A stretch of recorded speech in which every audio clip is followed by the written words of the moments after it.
ദൈവ തിരുനാമത്തിന് മഹത്വമുണ്ടാവട്ടെ. Bible reading പ്രോഗ്രാമിൽ സംബന്ധിക്കുന്ന ഏവർക്കും കർത്തൃനാമത്തെ സ്നേഹവന്ദനം. സംഖ്യാപുസ്തകം 21-ാം അധ്യായം നമ്മളിന്ന് വായിക്കുന്നു.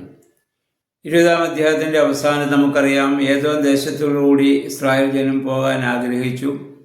പക്ഷേ ഏദോം രാജാവ് അതിനവരെ സമ്മതിച്ചില്ല.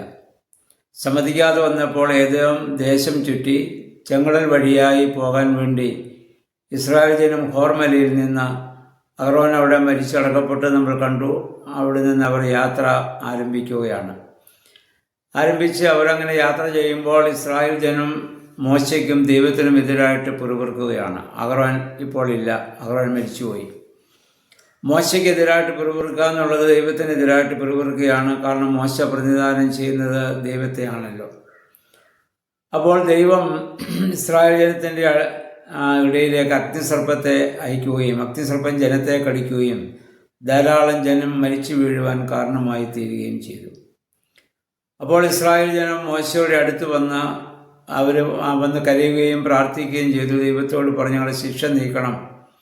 മോശ ഒരു മടിയും കൂടാതെ ദൈവസന്നിധിയോടെ പ്രാർത്ഥിക്കുകയാണ്. മോശയോട് ഇതിനു മുമ്പ് ദൈവം പറഞ്ഞു, നീ കനാൻ ദേശത്ത് പ്രവേശിക്കുകയില്ല. നമ്മുടെയൊക്കെ ആണെങ്കിൽ തീർച്ചയായിട്ടും ആ ഒരു നിരാശ മോശയെ ബാധിക്കേണ്ടതാണ്. പക്ഷെ മോശയെ സംബന്ധിച്ചിടത്തോളം അദ്ദേഹം ദൈവപുരുഷനാണ്. അദ്ദേഹം മരിക്കുമെന്ന് പറഞ്ഞുകൊണ്ട് ഭയപ്പെടുകയോ അതിൽ അദ്ദേഹം നിരാശപ്പെടുകയോ ചെയ്യുകയില്ല. കാരണം താൻ മരിച്ചാൽ ഇവിടെ ആയിരിക്കുമെന്നുള്ള കാര്യത്തിൽ അദ്ദേഹത്തിന് നല്ല ഉറപ്പുണ്ട്. അതുകൊണ്ടാണ് വീണ്ടും ജനം വന്ന് പറയുമ്പോൾ മോശ അതേ ദൈവത്തോട് തന്നെ പ്രാർത്ഥിക്കുന്നത്. ഈ ജനം മോശയെ ധാരാളം പള്ളികളൊക്കെ ഒരു പക്ഷേ ഇത് പറഞ്ഞിട്ടുണ്ടാവും. ആ സമയത്തൊന്നും മോശ അതിനുള്ള പ്രതികാരം അവരോട് ചെയ്യുന്നില്ല. മോശയ്ക്കെതിരായിട്ട് അവരോടല്ല പിറുപിറുത്തവരാണ്. അപ്പം എന്നോട് നിങ്ങൾ മത്സരിച്ചപ്പോൾ ഓർക്കണമായിരുന്നു, അതിൻ്റെയൊക്കെ ശിക്ഷ നിങ്ങൾ അനുഭവിക്കുക എന്നൊരു മനോഭാവം മോശയ്ക്കില്ല. ജനത്തിൻ്റെ ഭാഗത്ത് എത്ര ബലഹീനതയുണ്ടായാലും അതെല്ലാം ക്ഷമിക്കാനും അവർക്ക് വേണ്ടി പ്രാർത്ഥിക്കുവാനും മോശ തയ്യാറാണ്. അതാണ് ഒരു യഥാർത്ഥ പുരോഹിതൻ. മോശയ്ക്ക് ആരോടും വിരോധമോ വൈരാഗ്യമോ പകവീട്ടലോ ഒന്നുമില്ല. താൻ വിളിച്ചവൻ്റെ വിളിക്ക് യോഗ്യമായ രീതിയിൽ മോശ ദൈവസന്നിധിയിലൂടെ പ്രതികരിക്കുന്നത് നമ്മൾ കാണുന്നു. ജനത്തിന് വേണ്ടി പ്രാർത്ഥിക്കുന്നു.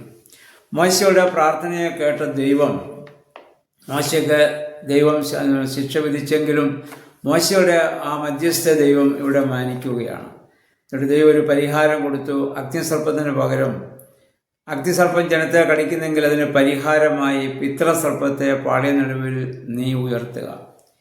ഏത് സർപ്പമാണോ കടിച്ചുകൊണ്ടിരിക്കുന്നത് അതേ സർപ്പത്തിൻ്റെ രൂപം തന്നെ അവിടെ ഉയർത്തുവാൻ ആവശ്യപ്പെടുകയാണ്. ദൈവം ഒരു വാക്ക് പറഞ്ഞാൽ മതിയായിരുന്നു, പിതൃസർപ്പം അല്ല അഗ്നിസർപ്പം എല്ലാം നീങ്ങിപ്പോകട്ടെ എന്ന്. അല്ലെങ്കിൽ അഗ്നിസർപ്പം ജനത്തെ കടിക്കേണ്ടാൽ ദൈവം മനസ്സിൽ വിചാരിച്ചാൽ മതിയായിരുന്നു, അത് ഒഴിവാക്കാമായിരുന്നു.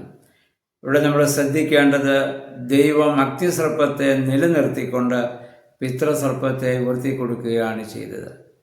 അഗ്നിസർപ്പത്തെ നീക്കം ചെയ്യാതെ പിതൃസർപ്പത്തെ ഉയർത്തിക്കൊടുത്തു. അഗ്നിസർപ്പം കടിച്ചുകൊണ്ടിരിക്കും. പിതൃസർപ്പത്തെ നോക്കുന്നവന് രക്ഷപ്പെടാം. നോക്കാനും നോക്കാതിരിക്കാനുമുള്ള അവകാശം കടിയേൽക്കുന്നവനുണ്ട്. ഇതാണ് ദൈവം സൃഷ്ടിയിൽ മനുഷ്യന് കൊടുത്ത ഫ്രീ വിൽ, അല്ലെങ്കിൽ നന്മയും തിന്മയും തിരഞ്ഞെടുക്കുവാനുള്ള സ്വാതന്ത്ര്യം, വിശ്വസിക്കുവാനും അവിശ്വസിക്കുവാനുമുള്ള സ്വാതന്ത്ര്യം, ഉൾക്കൊള്ളാനും പുറന്തള്ളാനുമുള്ള സ്വാതന്ത്ര്യം. ആ സ്വാതന്ത്ര്യം ഉള്ളത് കൊണ്ടാണ് ദൈവം ഇത് രണ്ടും ഒരേ സമയത്ത് അവന് കൊടുക്കുന്നത്.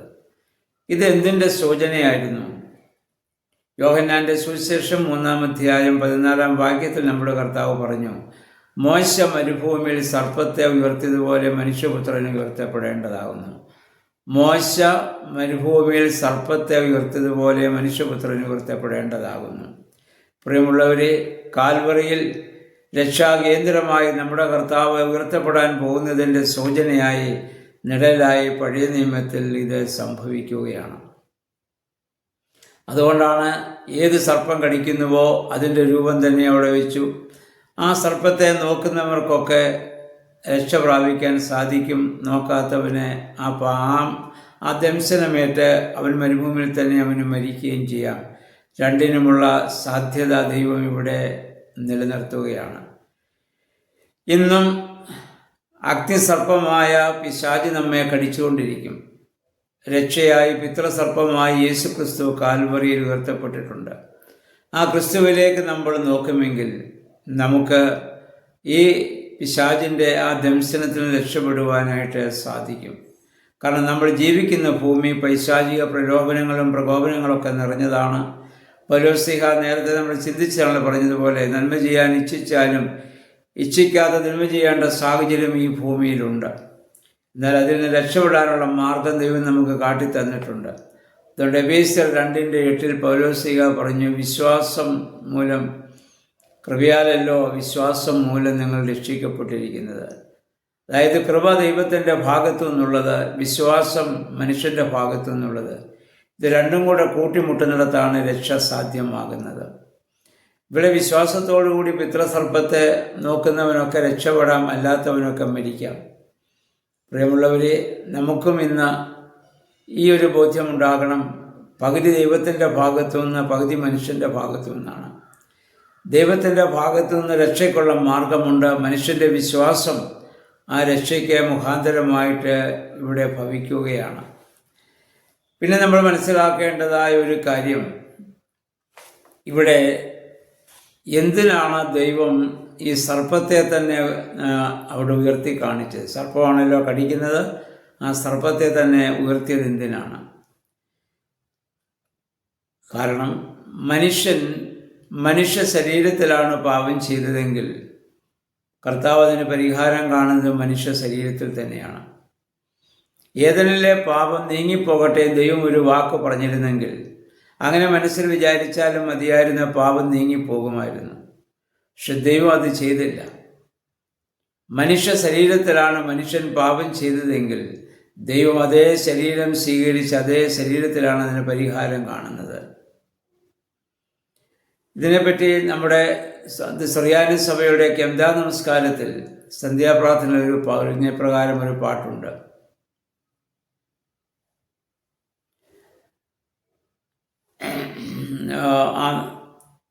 ആ പാട്ടിതാണ്, നാഥൻ മൃതരിടയിലുറപ്പിച്ചാദത്തെ ഖേദിക്കേണ്ട നിൻപാപത്തെയോർത്തിനിയും